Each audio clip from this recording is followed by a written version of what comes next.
This conference will now be recorded. ठीक है, तो हमारे पास जो टॉपिक है वो है इंट्रानेट। इससे पहले हमने नेटवर्किंग और इंटरनेट को समझा था। अब एक टर्म आता है इंट्रानेट। इंट्रानेट का मतलब होता है कि जब हम एक पर्सनल या प्राइवेट नेटवर्क बनाते हैं, किसी कंपनी का, किसी ऑर्गेनाइजेशन का अपना खुद का एक नेटवर्क हो, जिसे सिर्फ उसी कंपनी या ऑर्गेनाइजेशन के लोग यूज कर सकते हैं, तो ऐसे नेटवर्क को बोला जाता है इंट्रानेट। ये ज्यादा सिक्योर होता है, प्राइवेट होता है। डिसएडवांटेजेस पे अगर देखेंगे तो इसकी डिसएडवांटेजेस ये होती है कि इनिशियल इसको सेटअप करने का कॉस्ट एक्सपेंसिव होता है। दूसरा, इसके यूजर्स कम होते हैं, इसलिए इसमें पर यूजर कॉस्ट हैवी पड़ता है ऑर्गेनाइजेशन को। तो इंट्रानेट कैसा नेटवर्क है? एक पर्सनल प्राइवेट नेटवर्क है किसी कंपनी का। ठीक है, क्योंकि ये नेटवर्किंग का पार्ट है तो इसमें शेयरिंग, कम्युनिकेशन, प्रिंटर, हार्डवेयर, कुछ भी शेयर करना, यूज करना एज इट इज है, जैसे कि किसी भी नेटवर्क का होता है। तो मोस्टली कोई भी बड़ी ऑर्गेनाइजेशन, कोई भी बैंक्स, तो ये लोग अपना प्राइवेट नेटवर्क रखते हैं ताकि ये इजीली उसे यूज कर सके। उसमें कोई ट्रैफिक का प्रॉब्लम भी नहीं होता, जो यूजुअली हमें इंटरनेट में होता रहता है कि यूजर्स ज्यादा हो जाते हैं, ट्रैफिक ज्यादा हो जाता है। तो इंट्रानेट में ऐसा कोई दिक्कत नहीं होता, नंबर ऑफ यूजर्स कम होते हैं, प्राइवेट होता है, सिक्योर होता है। देन इससे रिलेटेड दूसरा टर्म है एक्स्ट्रानेट। जब हम इंट्रानेट को थोड़ा एक्सपैंड करते हैं और अब उस नेटवर्क को कोई भी सप्लायर, मैन्युफैक्चरर या फिर कोई क्लाइंट या कस्टमर, जिनको भी हम ऑनलाइन आईडी और पासवर्ड दे देंगे, अगर वो इस नेटवर्क को यूज कर सकते हैं, then that intranet will be converted into extranet. ये भी वैसा ही है इंट्रानेट के जैसा, ये भी कॉस्टली पड़ता है क्योंकि इसके भी यूजर्स बहुत कम होते हैं, बट अगेन स्पेसिफिक यूज होता है, इंडस्ट्री स्पेसिफिक यूज है इसका। तो फायदा ये होता है कि ये प्राइवेट नेटवर्क होता है, ट्रैफिक नहीं होती है, तो फास्ट होता है। देन अब तीन टर्म्स आ गई नेटवर्क में, इंटरनेट, इंट्रानेट और एक्स्ट्रानेट। तो इंट्रानेट सबसे छोटा नेटवर्क है क्योंकि सिर्फ उसी ऑर्गेनाइजेशन के लोग उसे चला सकते हैं। उससे बाहर अगर हमने लोगों को लॉगिन आईडी पासवर्ड दे दी और वो भी एक्सेस कर पा रहे हैं, तो इसका मतलब ये एक्स्ट्रानेट है। और उससे भी बड़ा, जिसे मोस्टली पूरी दुनिया यूज कर रही है, दैट इज इंटरनेट। क्लियर हुआ डिफरेंसेस? देन फिर हमने पढ़ा था ईमेल। तो ईमेल क्या था? इलेक्ट्रॉनिक मेल, जिसने अब किसकी जगह ले ली? जो पहले लेटर्स, डॉक्यूमेंट्स, पेजर, टेलीग्राम होता था, इसकी जगह ले ली है। It is instantaneous, it is quick. बस इसके लिए मिनिमम रिक्वायरमेंट है that both sender and receiver दोनों के पास अपना ईमेल अकाउंट होना चाहिए। Email account Yahoo, Gmail, Rediff किसी में भी बन सकता है। देन ये किसी भी ज्योग्राफिक लोकेशन तक मैसेज को सेंड कर सकता है इंस्टेंटेनियसली। डॉक्यूमेंट, इमेज, पिक्चर कुछ भी हम इसमें अपलोड कर सकते हैं। इसमें दो टर्म्स होती हैं जब हम किसी को भी सेंड करते हैं, मल्टीपल क्लाइंट्स को, मल्टीपल रेसिपिएंट्स को, then we use carbon copy और BCC, that is blind carbon copy. The only difference between carbon copy and blind carbon copy is the recipient, जिसका भी नाम, जिसका भी ईमेल आईडी हम बीसीसी के आगे लिखेंगे, उस रेसिपिएंट की आईडी बाकी सब क्लाइंट्स के लिए हिडन होगी। यानी बाकी किसी भी लोगों को नहीं पता चलेगा कि हमने बीसीसी करके किसे भेजा है। लेकिन जिसका भी नाम बीसीसी में होगा, वो सबकी ईमेल आईडी को देख सकता होगा। तो it is a kind of hidden form. Then there are many advantages, ये फ्री होता है और there is no limit on sending any number of mails in a day. Clear यहां तक? देन आगे है ऑडियो एंड वीडियो कॉन्फ्रेंसिंग, जो अब नया ट्रेंड है जब से लॉकडाउन है। ये इनिशियली जो हम मोस्टली स्काइप की फॉर्म में या व्हाट्सएप कॉल्स यूज कर रहे थे, अब वो टर्न हो गया है गूगल हैंगआउट पे चला गया है, या फिर जूम जो भी एजुकेशन के लिए यूज कर रहे हैं या वेबिनार के लिए यूज कर रहे हैं, तो वो भी एक ऐप है। तो जो भी ये नए ऐप्स या ये चलते हैं, तो आप इनके थोड़ा नाम रखना, जैसे जूम बहुत पॉपुलर सा है, गूगल हैंगआउट भी पॉपुलर है, तो जब मल्टीपल चॉइस में अगर हो तो हो सकता है ये ऑप्शन भी आए। तो जो प्रोमिनेंट आप सुनते हो इनका नाम थोड़ा सा याद रखना, स्काइप है, व्हाट्सएप है, फेसबुक है, इन सबको। देन इनका एजुकेशन में रोल क्या है कि डिस्टेंस एजुकेशन, रिमोट प्लेस तक एजुकेशन पहुंचाने में ये बहुत हेल्पफुल है। एक सिंगल टीचर मल्टीपल स्टूडेंट और मल्टीपल यूनिवर्सिटीज को साइमल्टेनियसली अपना कॉन्फ्रेंस दे सकता है, टाइम की बचत होती है, मनी की बचत होती है। Then we did role of ICT in higher education. तो हायर एजुकेशन में जितने भी रिसर्च जर्नल्स हैं, आर्टिकल्स हैं, वो सारे एक्सेसिबल हो जाते हैं इंटरनेट एंड कम्युनिकेशन टेक्नोलॉजी की हेल्प से। अब हम डिपेंडेंट नहीं होते वो हार्ड बाउंड बुक्स में, we can easily share research and knowledge. दूसरा, it helps in communicating research findings, यानी कि अब बहुत ही इजी हो गया है वर्ल्ड वाइड कोई भी रिसर्च को शेयर करना, एंड रिसर्च में बहुत एडवांसमेंट होती है इससे। Then there were some digital initiatives in higher education, जिसमें हमने स्वयं प्रभा, इन्फ्लिबनेट, एनपीटेल, ये सारी प्लेटफॉर्म्स हैं जिसके थ्रू गवर्नमेंट इनिशिएटिव्स हैं जो कि फ्री ऑफ कॉस्ट है हमारी एजुकेशन को बढ़ाने के लिए। हम इसमें से कोर्सेज कर सकते हैं, कोर्सेज पढ़ सकते हैं, रिकॉर्डेड लेक्चर्स होते हैं और रिसर्च पेपर्स भी इसमें मिल जाते हैं इजीली। सब फ्री ऑफ कॉस्ट रहता है इसमें। तो इससे क्या है, government literacy rate and mostly communication and science and research को बढ़ाने के लिए ये सारे प्लेटफॉर्म्स तैयार कर रही है। और इनका बहुत एडवांटेज है, पास्ट 10 टू 12 ईयर 2008 के बाद से ही ये शुरू हो गया था और कोर्सेज इसमें अपडेट होते गए। क्लियर यहाँ तक सबको? Yes sir. ओके, आज आज सब हैं कनेक्टेड? गुड। उसके बाद कल फिर हमने ये प्रैक्टिस क्वेश्चन डिस्कस कर लिए थे जो हम आज लास्ट में कर लेंगे क्योंकि फिर बार बार रिपीट हो जाएगा। तो यहाँ तक कोई दिक्कत किसी भी टॉपिक में? 3-4 टॉपिक थे ये, इंट्रानेट, एक्स्ट्रानेट, ईमेल और role of ICT in higher education. ये हमने कल किया था, कुछ लोगों का छूट गया था तो आज उसे रिवाइज भी कर लिया। ठीक, और इसके प्रैक्टिस क्वेश्चन लास्ट में ही डिस्कस करेंगे, वो कल क्योंकि एक बार हो गया था। उसके बाद हमारे पास आज का भी काम है। आज हमें देखना है आईसीटी एंड गवर्नेंस। तो सबके स्क्रीन में आ रही होगी आईसीटी एंड गवर्नेंस वाली जो आज की पीडीएफ है। Yes sir. तो कल तक हम आईसीटी का रोल देख रहे थे हायर एजुकेशन में और एजुकेशन से रिलेटेड। आज हम अगर उसका रोल गवर्नेंस में पढ़ रहे हैं तो हमें सबसे पहले ये जानना है कि गवर्नेंस में आईसीटी ने क्या क्या किया है और क्या चल रहा है उसमें। तो सबसे बड़ी स्कीम जो गवर्नेंस में आईसीटी की है that is direct benefit transfer, DBT.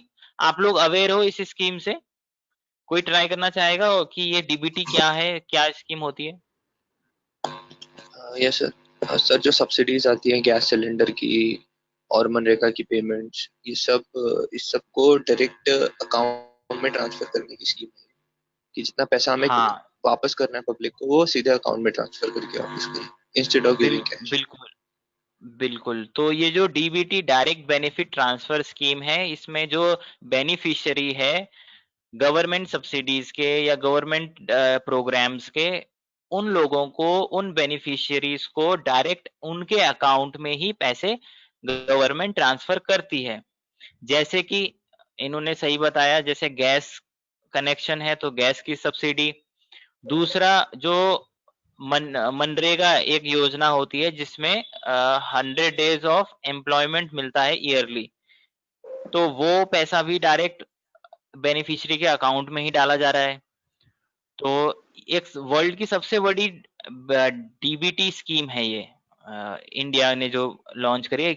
सबसे बड़ी का मतलब है कि जितना अमाउंट और जितना नंबर ऑफ यूजर्स हैं इसके, वो वर्ल्ड में सबसे ज्यादा है, इसलिए इसे सबसे बड़ी डीबीटी स्कीम बोलते हैं। Then to spread awareness about various government plan and programmes. अब तो हर चीज डिजिटली एडवर्टीजमेंट या कैंपेन्स के थ्रू बताई जाती हैं। जितनी भी योजनाएं होती हैं वो गवर्नमेंट की वेबसाइट्स में मिल जाती हैं इजीली। गवर्नमेंट की एक पब्लिक इंफॉर्मेशन के लिए पीआईबी एक वेबसाइट है, वहां पे सब कुछ अपडेटेड रहता है। इवन माई जीओवी में भी आप अपनी आईडी बना के अपडेट हो सकते हैं। तो सारी स्कीम्स मिनिस्ट्रीज की वेबसाइट में आपको मिल जाती हैं। तो इट हैज बिकम इजियर कि हम पता कर सकें हमारे लिए कौन सी स्कीम है। जैसे हायर एजुकेशन से रिलेटेड जो भी स्कीम्स होंगी वो आपको एमएचआरडी की वेबसाइट में मिल जाएंगी। लेबर से रिलेटेड जो भी होंगी वो लेबर मिनिस्ट्रीज में मिल जाएंगी। एनवायरमेंट से रिलेटेड कोई भी अपडेट है या कोई भी नई स्कीम है, कोई प्रोग्राम है, कोई मेमोरेंडम ऑफ अंडरस्टैंडिंग है, कुछ भी होगा, that will be updated in ministry of environment, तो उसकी वेबसाइट में आपको मिल जाएगा। Third, providing transparent and citizen centric governance. अब जब चीजें हम जो भी यूजर है, जो भी सिटीजन है, अगर वो उसको एक्सेस कर सकता है directly, then that is transparent. दूसरा, सिटीजन सेंट्रिक गवर्नेंस, यानी कि इसमें अब किसको देख के काम किया जा रहा है? सिटीजन को। सो आईसीटी का रोल क्या होता है कि ये ट्रांसपेरेंसी को प्रोवाइड करता है। अब आप इवन किसी भी वेबसाइट या किसी भी मिनिस्ट्री की वेबसाइट में जाएंगे तो आपको मोस्टली हर डॉक्यूमेंट उसके किसी ना किसी सेक्शन में मिल जाएगा। डाउनलोड्स में मिल सकता है, रिसेंट में मिल सकता है। ये वही इंफॉर्मेशन है जो लोग पहले आरटीआई की हेल्प से रिट्रीव कर रहे थे। तो गवर्नमेंट ने अब नया नॉर्म ये कर दिया है कि मोस्टली जितने भी विभाग के या डिपार्टमेंट के डॉक्यूमेंट्स होते हैं उन्हें वो लोग अपडेट कर देते हैं वेबसाइट में ही। तो हम वहां से भी डाउनलोड कर सकते हैं या फिर हम आरटीआई से भी मंगवा सकते हैं। So this brings transparency to the governance. आप अगर जानना चाहें कि जो आपके यहाँ रोड बनी है, पानी के लिए ट्यूबवेल बना है, कुछ भी काम हो रहा है गवर्नमेंट इनिशिएटिव का, तो क्या उसका बजट है, क्या एक्सपेंडिचर है, कौन उसकी कंपनी है, किसको काम दिया जा रहा है, सो ऑल दिस इज, अगर हम पता कर सकते हैं, that is transparency. Then upgrading organizational activities, inter-organizational relationship, policy development and policy coordination, decision making and public service delivery। तो अब आप देखोगे कि सबसे अच्छा इसमें कौन सा है? पासपोर्ट। अगर आप में से किसी ने भी पासपोर्ट के लिए अप्लाई किया होगा, सो दे मस्ट, उनको पता होगा कि पासपोर्ट की बहुत सारी प्रोसीजर्स अब ऑनलाइन हो गई हैं। अब इनफैक्ट आपको ईमेल आ जाता है कि अब आपको कब जाना है, किस डेट में जाना है और आपका कहाँ तक वो फाइल पहुंची है। तो इससे क्या होता है कि जब चीजें लिंक्ड हो जाती हैं, सब विजुअलाइज हो सकता है, तो डिपार्टमेंट के बीच में कोऑर्डिनेशन बढ़ जाता है। क्योंकि पासपोर्ट का एग्जांपल ऐसा है जिसमें एक ही डिपार्टमेंट नहीं होता, उसमें 2-3 डिपार्टमेंट्स इन्वॉल्व होते हैं।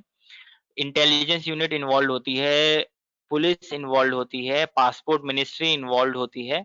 तो इसलिए जो अलग-अलग डिपार्टमेंट का काम होता है, इसमें सबसे ज्यादा करप्शन होता है। क्यों? क्योंकि इसमें एक डिपार्टमेंट फाइल रोकती है तो दूसरी उसको एक्सक्यूज मिलता है। तो इस तरह से क्या होता है कि ये कनेक्टिव नहीं हो पाते। अब जितनी एक स्कीम हमने सुनी थी या शायद एनवायरनमेंट में डिस्कस करी होगी, एस्पिरेशनल डिस्ट्रिक्ट प्रोग्राम था। आप में से किसी को याद है ये एस्पिरेशनल डिस्ट्रिक्ट प्रोग्राम? और दूसरा एक क्लीन एयर प्रोग्राम, ये दोनों प्रोग्राम किसी को याद है?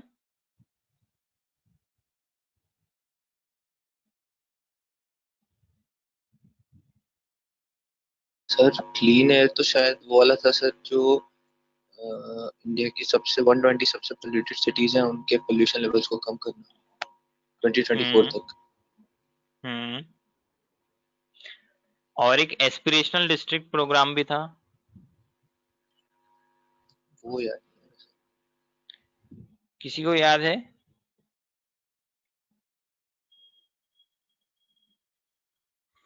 तो एस्पिरेशनल डिस्ट्रिक्ट प्रोग्राम में ऐसा था कि जो सबसे वीक स्टेट्स हैं या डिस्ट्रिक्ट्स हैं, उन डिस्ट्रिक्ट्स को हमें इम्प्रूव करना था। तो हमने मोस्ट बैकवर्ड डिस्ट्रिक्ट्स को लिया और उसके लिए एक बेसलाइन डेटा बनाया हुआ है कि वहाँ एजुकेशन इतनी है, वहाँ पानी की व्यवस्था ऐसी है, वहाँ गवर्नेंस का जो भी पैरामीटर है, हेल्थ, एजुकेशन, हॉस्पिटल, ये सारे पैरामीटर्स अब उनको चेक किया जाएगा, मॉनिटर किया जाएगा। तो अब ये आईसीटी की हेल्प से ही तो हम कंपेयर कर सकते हैं ना दो अलग-अलग सिटीज को on a real time basis कि कौन सी सिटी इंप्रूव कर रही है और किस इंडिकेटर पे वो लैगिंग है, कौन सी इंडिकेटर पे उसे इंप्रूव करना है। सो ऑल दीज अब ये कोई एक डिस्ट्रिक्ट में बहुत सारी विभाग या डिपार्टमेंट काम करती है एक साथ। तो अगर आईसीटी की हेल्प से जब हम करते हैं तो ट्रांसपेरेंसी बढ़ती है और स्पीड भी बढ़ती है। तो जितनी भी अब स्कीम्स हो रही हैं उन सब में बहुत ही हेवीली आईसीटी का यूज हो रहा है and internet of things IoT and ICT both दोनों का बहुत यूज हो रहा है। उसके बाद there is details of benefit data of beneficiaries etcetera are provided online. ये भी ट्रांसपेरेंसी का ही पार्ट है कि कौन कौन से बेनिफिशियरीज हैं, क्या है, तो सब हमें पता चल सकता है अब आईसीटी की हेल्प से। तो गवर्नेंस इससे स्मूथ होती है। अगर आपको याद हो तो एक बार एक स्टेटमेंट थी कि अगर गवर्नमेंट 1 रुपीज भेजती है तो सिर्फ 15 पैसे एंड यूजर तक पहुंचते हैं। So this is one statement to tell कि कहाँ कितनी लैगिंग है। तो अब आईसीटी की हेल्प से क्या हो सकता है, ट्रांसपेरेंसी आ सकती है, तो करप्शन कम हो सकता है। Then there is to enhance communication between government and business sectors and industries। तो ये बहुत अच्छा मेथड है। अब जैसे कि हम कोल एलोकेशन सुनते हैं कि भाई कोयला जो है ये ऑक्शन कर रहे हैं, तो ऑक्शन करने के लिए हम जरूरी थोड़ी ना वहाँ माइंस है वहीं पे ही जाते होंगे। ये तो कोई भी इन्वेस्टर वर्ल्ड में कहीं भी बैठ के इसको ऑक्शन कर सकता है। तो this is made possible only due to ICT. नहीं तो वहीं पे ही जाके पर्चे से ही होता, फिर तो जिसका टोकन या जिसका टेंडर खुलेगा बस वो वहीं कर सकता है। तो अब क्या है, ऑल इंडिया कोई भी कहीं भी टेंडर लेके काम कर पा रहा है क्योंकि हर टेंडर अब वेबसाइट पे लॉन्च होता है। तो इसकी इसकी वजह से क्या हुआ कि कंपटीशन बढ़ गया है और अब हमें अच्छे जो मैन्युफैक्चरर्स हैं, जो अच्छे इंडस्ट्रीज हैं, वो भी इसको यूज कर पा रहे हैं। Then there is to enhance communication between government, ये हो गया business sector। Last, access the service online and also provide feedback online। अब ये बहुत अच्छा है, जैसे कि आपने बैंकिंग ओम्बुड्समैन का नाम सुना होगा या बैंकिंग लोकपाल। क्या होता है ये?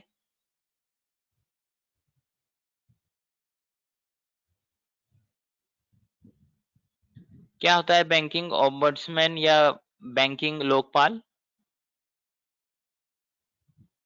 सर बैंकिंग से लेके लोगों की जो ग्रीवेंसेस हैं, उनकी कंप्लेंट्स हैं, उनको एड्रेस करने के लिए बना है सर। हाँ, तो इसमें अब आईसीटी का रोल क्या है कि अब आप ऑनलाइन अपनी ग्रीवेंसेस को आप डाल सकते हैं और आप विद इन टाइम फ्रेम 1 महीने में, 15 दिन में, what ever be the time limit, उसके अंदर आपको कोई ना कोई रिस्पॉन्स आता है। अब ये ऐसा नहीं होता कि आपकी जो कंप्लेंट है वो अनएड्रेस्ड हो जाएगी। तो बैंकिंग लोकपाल और बैंकिंग ओम्बुड्समैन की आने के बाद से बहुत ही ज्यादा एफिशिएंट हुआ है कस्टमर और बैंक के बीच का रिलेशनशिप। नहीं तो उससे पहले पीपल वर टायर्ड ऑफ कि बैंक का जो भी एटीट्यूड होता था टुवर्ड्स देयर क्लाइंट, वो उनको सेटिस्फैक्टरी नहीं लगता था। तो फॉर स्मॉल पेटी रीजंस या स्मॉल इश्यूज के लिए वो बार बार कोई एप्लीकेशन फिर application, so they use to trouble most of the clients. तो उसके बाद से ये बहुत नीड थी बैंकिंग ओम्बुड्समैन की। और अब क्या है कि लोग घर बैठे ऑनलाइन उसको अपना ग्रीवेंस को डाल सकते हैं और उसके बाद they can easily go through. और बहुत इफेक्टिव होता है ये, बहुत काम होते हैं इससे इजीली।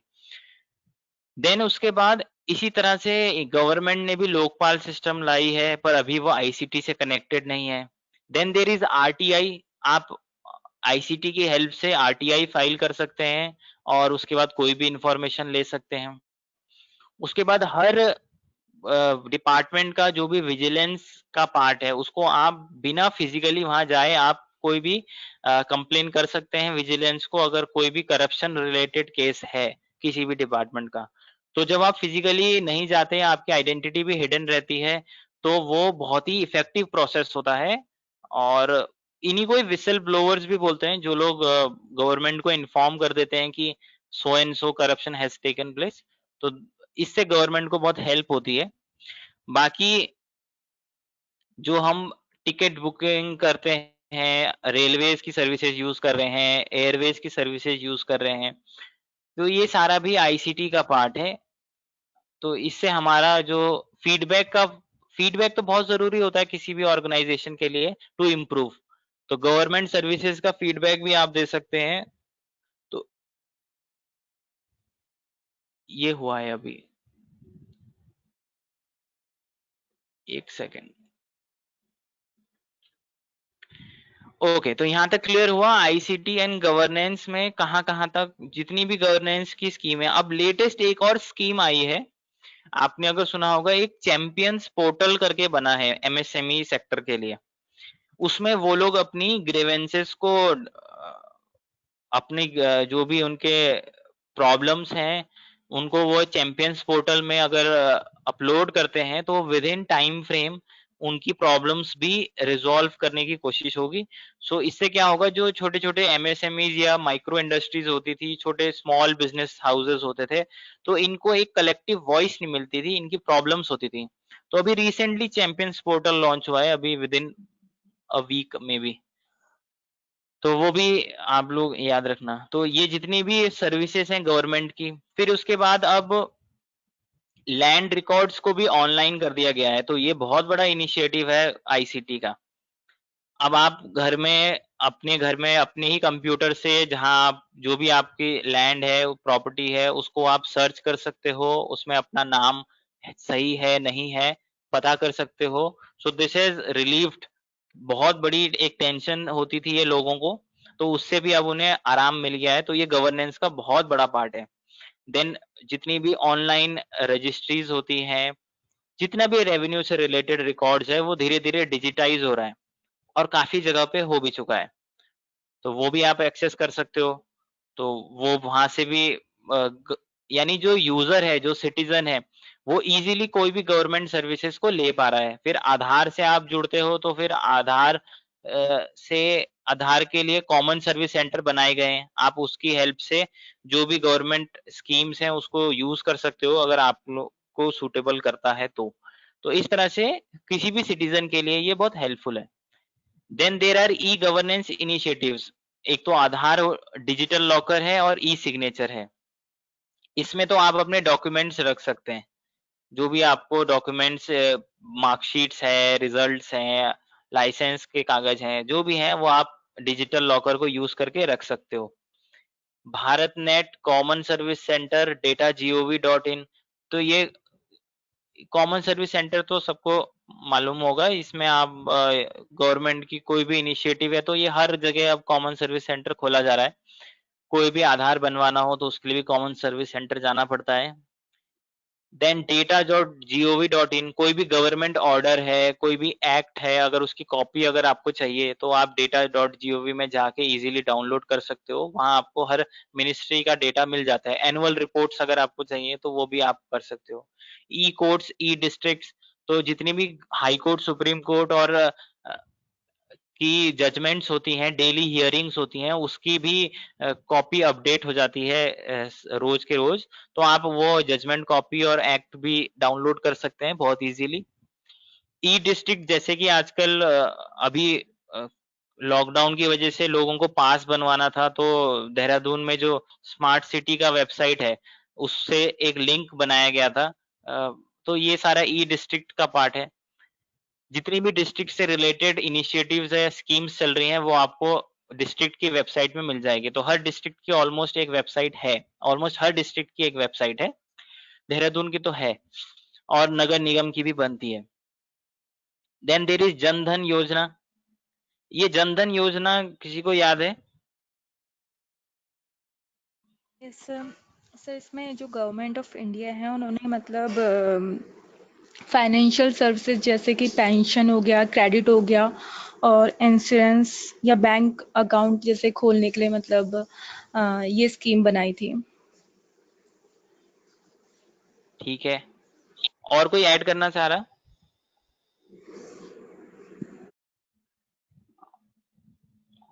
ओके, तो जनधन योजना यही है कि इसका जो मेन क्वेश्चन आता है तो उसमें ऑप्शन मिलेगा आपको फाइनेंशियल इंक्लूजन का, तो वो ऑप्शन आप सही करना। फाइनेंशियल इंक्लूजन के लिए क्यों है ये फाइनेंशियल इंक्लूजन, क्योंकि जहां तक भी जिन लोगों के बैंक के खाते नहीं थे उन लोगों के बैंक अकाउंट्स खोलने का काम हुआ है इसमें, तो और वो भी जीरो बैलेंस अकाउंट खोला गया, उसी में ही डीबीटी और अनदर बाकी सब्सिडीज का पैसा भी उसी में ही आता था, और उसमें ओवरड्राफ्ट की फैसिलिटी भी है। कोई बता सकता है ओवरड्राफ्ट की फैसिलिटी क्या होती है जनधन अकाउंट में?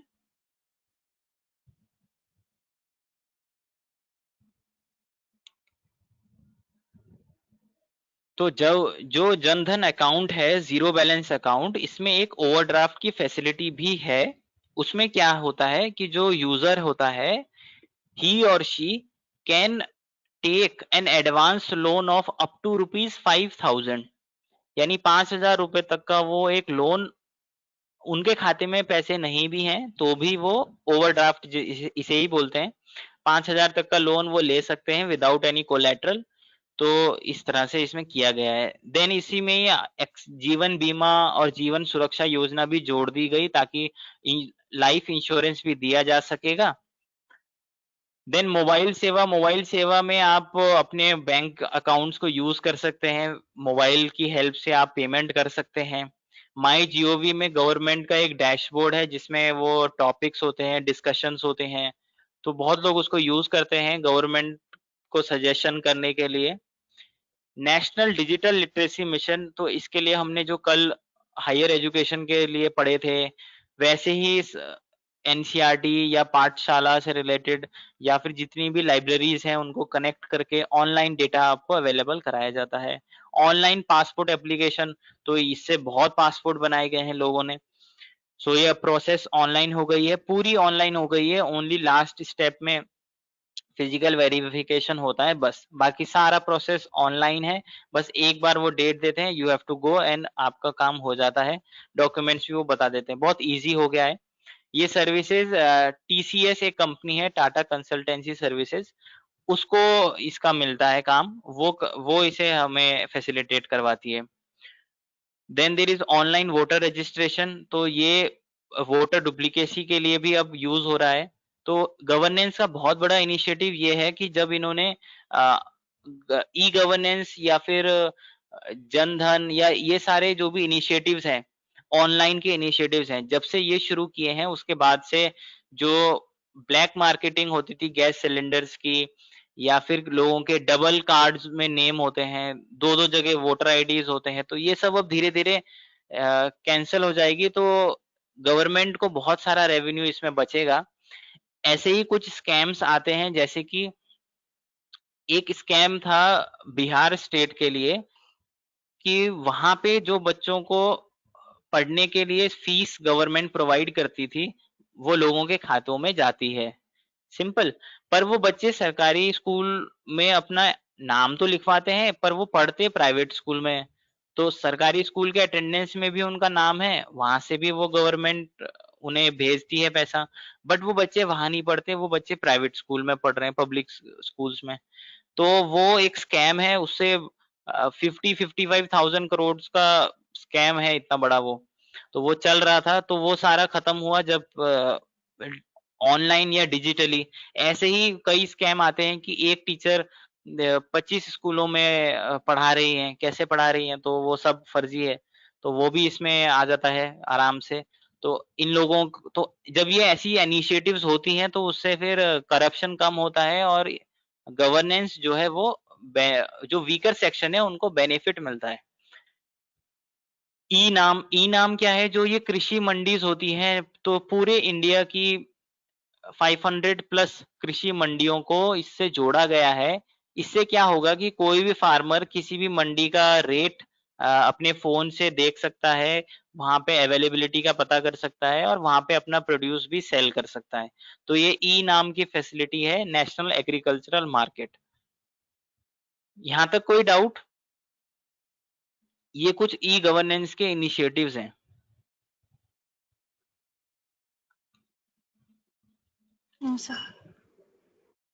ओके, देन लास्ट में अब हमारे पास वो पार्ट आ जाता है एब्रीविएशंस एंड ग्लॉसरी, यानी अब हमें वो शॉर्ट फॉर्म्स वगैरह कुछ लिखी हुई हैं, एक बार उन्हें भी देख लेते हैं। बस इतना आपको आईसीटी में करना है पहले तो। उसके बाद आप जो मैंने आपको प्रैक्टिस क्वेश्चन दिए थे वो भी प्रीवियस ईयर के क्वेश्चन ही हैं, उन्हें भी याद करना है। और उसके बाद आपको और कुछ पेपर सॉल्व करने हैं तो उन्हें सॉल्व कीजिए, और कोई भी डाउट होता है तो वो आप लोग ग्रुप में पूछ लेना। ठीक है, ईवीएस का भी ऐसा ही है, जो मटेरियल था उसको भी पढ़िए और प्रीवियस ईयर क्वेश्चंस को करिए। एग्जाम की डेट आ गई है क्या अभी, या अभी सिर्फ भर ही रहे हैं वो फॉर्म जून में? सर अभी भर ही रहे हैं, 15 को लास्ट सर है। 15 जून है इससे लास्ट। एक्सटेंड भी हो सकती है सर, 2-3 बार तो एक्सटेंड हो गई है वो। ओके, लेकिन सर आप लोगों ने इसकी भर दिया है ना? हाँ जी यस सर।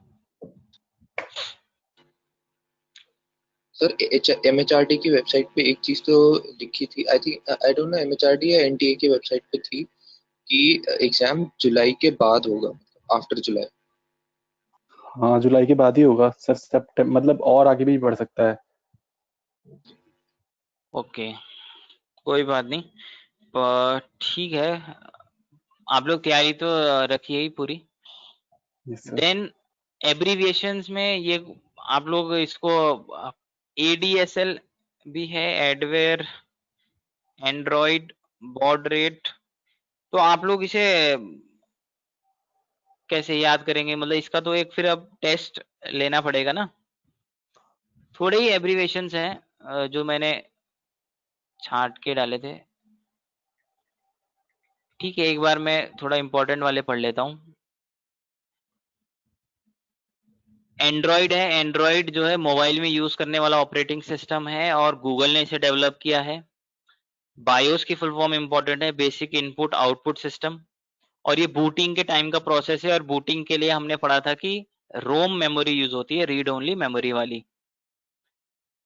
देन बूटिंग क्या प्रोसेस है? बूटिंग के दो, बूटिंग का मतलब है जब कंप्यूटर स्टार्ट होता है उस प्रोसेस को बूटिंग बोलते हैं।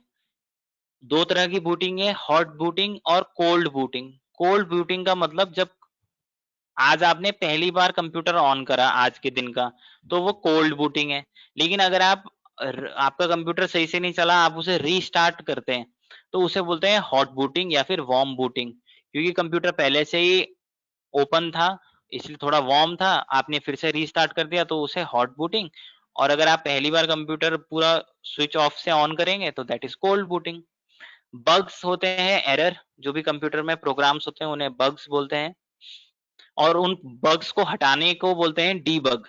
तो डीबगिंग का मतलब एरर्स को हटाना और बग्स का मतलब एरर। क्लाउड कंप्यूटिंग में जितना भी क्लाउड मिलता है हमें, स्टोरेज मिलता है, ड्रॉप बॉक्स है, गूगल ड्राइव है, तो एप्पल का भी क्लाउड है, तो आप उस डेटा को वहां से स्टोर करके कहीं से भी एक्सेस कर सकते हैं। कोएक्सियल केबल, हमने जो ट्रांसमिशन पढ़ा था गाइडेड वाला, उसमें यूज होती है कोएक्सियल केबल। जो हमारी केबल वायर्स होती हैं जिसमें मैश लगा हुआ होता है, टीवीज में केबल वायर लगी होती है, वही वाला कोएक्सियल केबल होता है।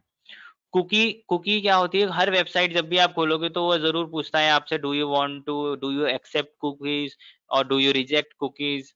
तो वो कुकीज क्या होती है? वो हमारी इंफॉर्मेशन को ट्रेस करती है, हमारी वेब सर्विंग की हैबिट्स को ट्रेस करती है, और उसी के अकॉर्डिंग हमें रिजल्ट्स शो करती है। इसीलिए आपने देखा होगा कि जो भी वेबसाइट कुकी स्टोर करता है, आप अपने फोन में कभी कुछ सर्च कर रहे होंगे कोई प्रोडक्ट अमेजोन या फ्लिपकार्ट का, तो अब आप जो भी वेबसाइट खोलोगे आपको वो ऐड आता रहेगा। तो क्यों? क्योंकि it is storing all that you are surfing, जो भी आप सर्च कर रहे हो उसको वो स्टोर कर रहा है।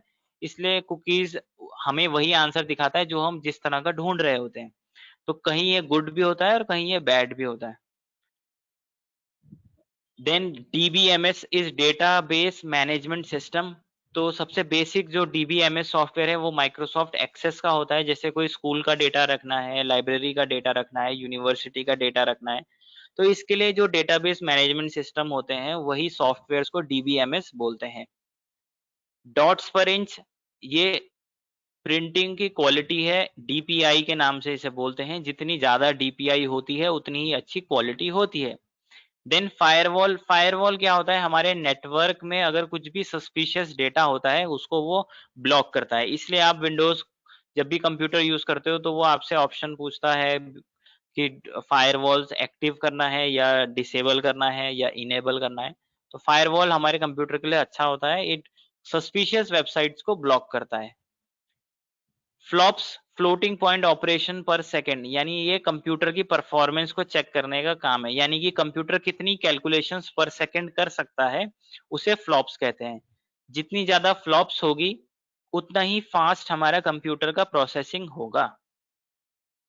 Then there is MICR, magnetic ink character recognition. ये MICR और OMR ये दोनों जो है आइडेंटिफाई करने के काम आते हैं, जिसे हम रीडर की हेल्प से ही रीड कर सकते हैं। यानी मैग्नेटिक इंक कैरेक्टर रीडर से ही आप MICR कोड को रीड कर सकते हो। बार कोड को रीड करना है तो बार कोड रीडर चाहिए। तो ये सारे कोड्स हैं, अलग से बनाए गए हैं, बैंकिंग में यूज होते हैं MICR। Then there is open source software.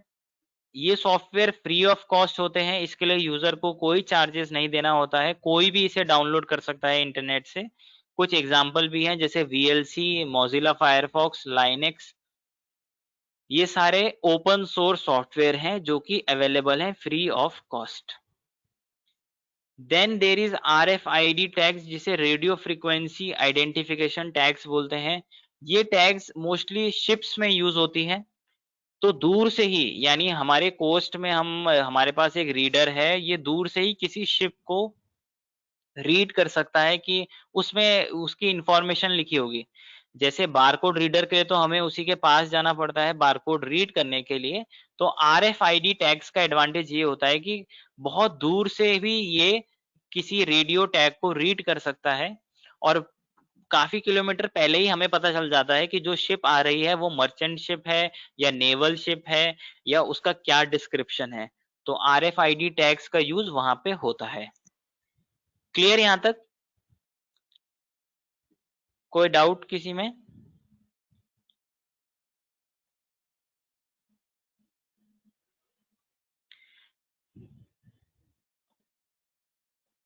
Okay. Then कुछ और एब्रिविएशंस हैं। सफारी है, सफारी एक वेब ब्राउजर है। कुछ और वेब ब्राउजर्स के नाम बताइए तो।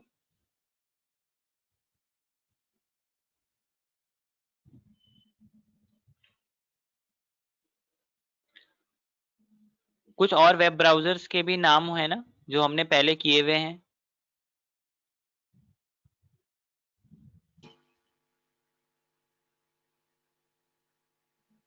Sir Google. Google is not a Chrome. Web browser. Google Chrome, हाँ अब ठीक है। क्रोम। ओके, तो सफारी भी एक वेब ब्राउजर है, जैसे क्रोम है, मोजिला है, इंटरनेट एक्सप्लोरर है, वो सारे वेब ब्राउजर हैं। Then there is spool, simultaneous peripheral operations online. यानी जब हम प्रिंटिंग कमांड देते हैं तो टेम्पररी हमारी फाइल्स कहीं पे सेव होती हैं और वहीं से वो कमांड एग्जीक्यूट होती है। अगर हमारा प्रिंटर कनेक्ट नहीं है तो वो हमसे अलर्ट करता है कि प्रिंटर कनेक्ट नहीं है, या जो भी हमें अगर पॉज करना हो अपनी कमांड तो हम एक छोटी सी स्क्रीन खुलती है उसमें से पॉज कर सकते हैं। तो it is a place where file sent for print gets temporarily saved.